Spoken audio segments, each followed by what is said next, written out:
This video is going to be your one stop for anything English language requirement if you're looking at moving to Australia as a registered nurse. In today's video, I am going to be telling you about the new process that is going to take effect from April 2025. Yes, you heard me right. They have reviewed the English language requirements and this is going to take effect pretty soon. So you're watching this video at the perfect time, okay? If you're planning to register with Nurse and Midwifery Board of Australia, you already know that there have been some new changes that is going to start from April. And that changes also include the English language tests, which we are going to be talking about in this video. If you're just seeing my face for the first time, my name is Deo Goodness. I am a registered nurse currently practicing here in Australia. On this channel, I share my lives in Australia, my bits and bobs, and everything you need to know, okay? So let's get right into the video. I would like to give a quick disclaimer. I am not affiliated with APRA. I'm not affiliated with MBA.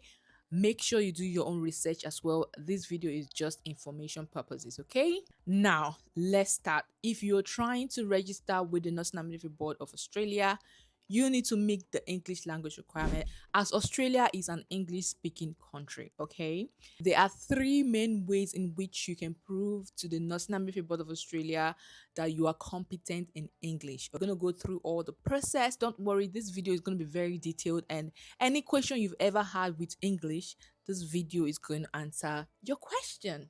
Okay, let's start with the first step. The number one way you can prove that you are fluent in English is by you being from an English speaking country. Now, there are so many countries that are considered an English speaking country. These names are classified as an English speaking country. I wouldn't be mentioning all, but I'm very sure there's Jamaica, there's the US, there's the UK, there's New Zealand, Barbados, and loads of them, okay? There is no Nigeria, there's no Ghana. So please, let's get that straight, okay? You must be from an English language speaking country, and that is not all. The second thing you need to prove, in addition to being from an English language speaking country, is that you need to have spent 6 years of primary or tertiary education in that country, okay? So being from an English language speaking country is not enough if you've studied abroad. Like, for example, you have a British passport, but you've studied abroad. You need to prove that you studied in the UK, for example, or any of the other countries for your primary and tertiary education, minimum of 6 years, and tertiary qualification in English, and a minimum of 2 years full-time equivalent of studies if you are a registered nurse or you are a midwife, okay? If you qualify for all of these, you can now go ahead to tick off the box that you are from an English language speaking country. Okay. I've already done a video about the difference between enrolled nurse and registered nurses. So if you are registering as an enrolled nurse, you can register if you have minimum of 1 year full-time study equivalent, but RN and midwife minimum of 2 years. So that is the first way you can prove that you are fluent in English. The second way you can prove that you're fluent in English is by, if you are an RN or a midwife and you are not from an English speaking country, like you were not born there, you're not from there, but you went to study midwifery or RN in any of these countries that are an English speaking country, you've studied in any of those countries for a minimum of 5 years full time equivalent, you will be deemed fit to register as someone that is fluent in English.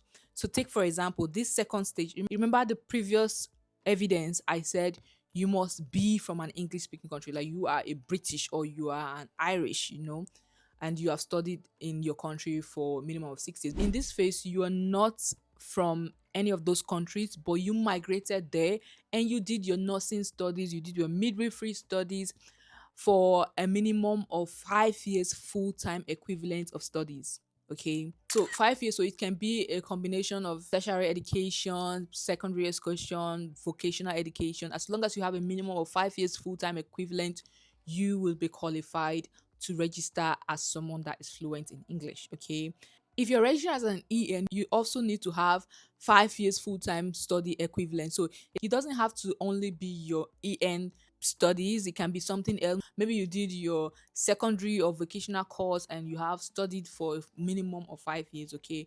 You can use that as a proof. Now, the catch is you need to have studied within the last 5 years of your application. So we are in 2025. If you study from 2020 till now, you can use it. But if you studied in 2015, you cannot use it because it's more than 5 years. I hope this is a bit clear, okay? So, yeah, if you've studied in an English speaking country, minimum of 5 years, even if you're not from that country and you can prove that you study for a minimum of 5 years, full time equivalent, you will be deemed fluent in English, okay? So we're going to go over to the last phase. First, you were not born in any of these countries. You're not from there. You don't have tertiary education. You don't have 6 years minimum. And you've not been able to study full time for 5 years in these countries. How else can you prove? Which brings us to the third point, which is you must write and pass an authorized English test. Okay. Now, Australian Nursing Board recognizes five tests. Okay, the first one is Cambridge, the second one is IELTS, the third one is OET, the fourth one is PTE, and the fifth one is TOEFL. Okay, so we're going to go through all of them bit by bit so that you don't get confused. Now, I'd like to say that they require one sitting in any of these tests, or if you're supplying two sittings, any of these tests you are supplying, they must be within 12 months of sitting any of them. For example, if you sit for one of them April and you do not get the required score, you have until April next year to sit for the next one if you're going to combine two. They do accept combination of two tests. However, they must be within 12 months apart. If it is not within 12 months, it is not going to be accepted. I'd like to also give a quick disclaimer. They do not accept two different results if it is coming from two different tests. So you cannot sit PT and get the required score, maybe fail one, and then you sit OET and try to combine OET and PTE. No. If you're combining, it has to be OET, OET, PT, PT. I hope that is a bit clear. I'd like to also state that any of these test results you are using needs to be valid at least 2 years before your application. Now, there are some exemptions, and I'll be telling you these exemptions at the end, okay? So you want to keep watching. So for Cambridge, for advanced C1 and C2, they need overall total minimum, okay? You can score above, but the minimum they require is 185 in the overall score, okay?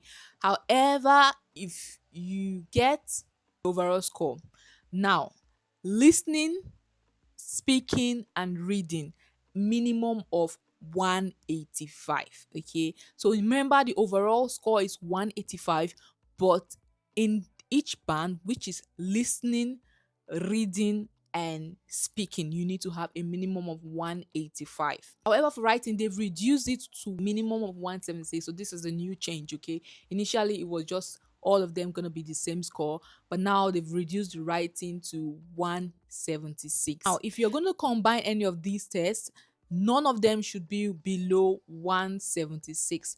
So that is it for Cambridge. Let's go over to IELTS, which is the most popular one that is almost available in every country.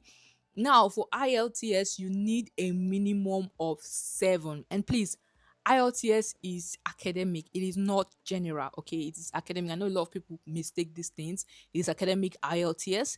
And for IELTS, you need a minimum of 7 in reading, speaking, and listening, okay? However, in your writing, you can get a minimum of 6.5. You see, this has changed. The previous calls were all 7, okay, but this is now 6.5 in writing. If you are combining two, none of them should be below 6.5, okay. Now overall score must be 7. If you take two tests, for example, within 12 months and you get 776 and writing 6.5, it won't qualify, and that cannot be used to be combined as well because we've got one below 6.5, which is a 6, okay. But if you say listening, you got 7.5, reading you got 7, and speaking you got 6.5, and writing you got 6.5, that test is not bad if you write another one, because remember your speaking is already 6.5 and we need it to be 7. Let's say within 12 months you take another test and your listening you got 7, and your speaking you got 7, your reading you got 7, and your writing you got 6.5. You can use those two because you've gotten all the requirements and probably all of them are above 7. Okay, I hope you understand what I've just explained. Now let's go back to the next test. We have OET. OET is becoming quite popular now, and I hear it's more expensive than IELTS. I'm going to try to put the cost of all the tests on the screen so that you can know how much it costs. And please bear in mind that due to exchange rate, these tests cost might vary in your country. Okay. OET, they require you to have a B in speaking, reading, and listening. However, if you have a C plus in writing, it will be accepted. Now, the same goes for if you're combining two, none of them needs to be below C plus. Okay, I hope that is explanatory. With the explanation I did with the IELTS, use that for all other tests if you're not doing the IELTS. I use the IELTS because it's the most popular one at the moment. Now let's go over to PTE.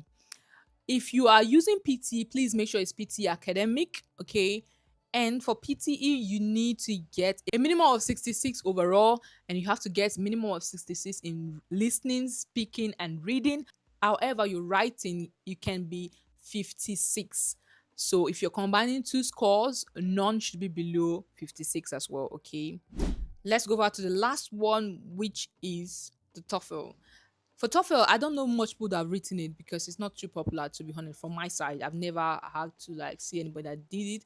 However, if you're writing TOEFL IBT and you need a minimum of 24 in listening, speaking, and writing, okay, this is a bit different from every other one. If you realize the writing is not the lowest score, if you've noticed the pattern. But for TOEFL IBT, the minimum score for speaking is 23. Okay, and if you're combining two results, I think they are more lenient in this one. I don't know if this is more difficult, that's why. But if you're combining two scores, it's quite different as well. A minimum of 19 in reading, a minimum of 24 in writing, and a minimum of 20 in speaking. So it's a bit different and not like a pattern for it. But yes, these are the 5 major tests that APRA will recognize if you do not meet the first 2 proof of English language. Okay, now, I did mention that even if your test result is more than 2 years old, there were some exemption. Now, let's tackle the exemptions. The first exemption is if your test result is more than 2 years old, however, you have practiced in an English language speaking country, which are all on the screen. I'll be more specific, the UK is part of it because I see a lot of people ask me, oh, I've practiced in the UK, will I still write the test? Oh, calm down, okay? Are you registered with any of these countries and practice within 12 months? If you've practiced or studied in any of these English countries within 12 months of writing and sitting that exam. So, for example, if you wrote your IELTS in August 2015 and you moved to the UK December 2015 and you've practiced there, obviously it's more than 2 years, but you moved to the UK within 12 months, which is December 2015, you'll be exempted from writing another test, even if it has expired, which 2015 from now is more than 2 years. So make your calculation like that. If you move to the UK within 12 months of passing your first exam, you will be exempted. Okay, you don't have to write the test again. And I'll also like to state that if you're using 2 results, the first result you made is going to start counting as the first date you passed your IELTS test or any of the English language tests you're using. So, for example, you wrote one in April and you wrote another one in August. When they are calculating the 12 months time of you starting, they are going to use April, not August. I hope it's a little bit clear. And the same goes with study. If you moved to the UK within 12 months of writing your English language test and you studied in the UK, you don't have to write any of the English language test again because you moved within 12 months of writing and passing your English test. So yes, guys, this is it from me with anything English language. I hope this has answered your questions with anything writing of English test and all that. I'll also like to state that if you're going for a permanent residency visa, chances are you still need to write one of these tests because you need points. If you're going with the point-based system, I've seen loads of British citizens write this test because they need more points. And you might just need to write it. I did write it even after years of staying in the UK. Most of you already know my journey, so I'm gonna leave that. So, if at the end of the day you are just in doubt, you're not sure if they're gonna tell you to write, instead of wasting your time, just pick one of them and write it. If not for the sake of ALPRA, for the sake of your visa, because you're still gonna apply for PRO anyways. Like if you come here, you're gonna apply for PRO. So instead of you to just be guessing and say, oh, if you're not sure, if you're sure, of course, just apply straight away. But if you're like, I don't think, oh, I'm in doubt, just go and write it, okay? And I'll give you for free. PTE is so easy. It's not as hard. I mean, from my experience anyway, it's not as difficult as IELTS. I mean, my preparation were like 5 days or 1 week, I don't know. And the test result comes out really quicker than, I don't know for other ones, but quicker than IELTS, I'm sure of. So IELTS used to take 3 weeks. I don't know if that's changed, but PT is within 5 days. Like I've seen people that it came out 2 days after the exam. Some people 1 day. So yeah, if you're looking for quick results and a little bit easier, PT, and I'll tell you for free, if you want YouTube videos, you know, JE2 language. I scream his name every day. They were the people that helped me. I watched their videos. I didn't pay for any extra classes. I watched the video and just went to write. They also have free online resources on their platform that you can use. Okay. So yeah, this is it for English language. This video is very long, but I hope it answers everybody's question. And yeah, thank you so much for watching. Please like this video, share this video, and yeah, I'll see you guys later. And don't forget that all this process is going to start from April 2025. So if you register before that time, you might not get this privilege. So if you are in doubt, just wait till April 2025. I don't know the exact date, but hopefully they will tell us by then, and I will come here again to give you a shout out. Thank you so much for watching. I'll see you guys later.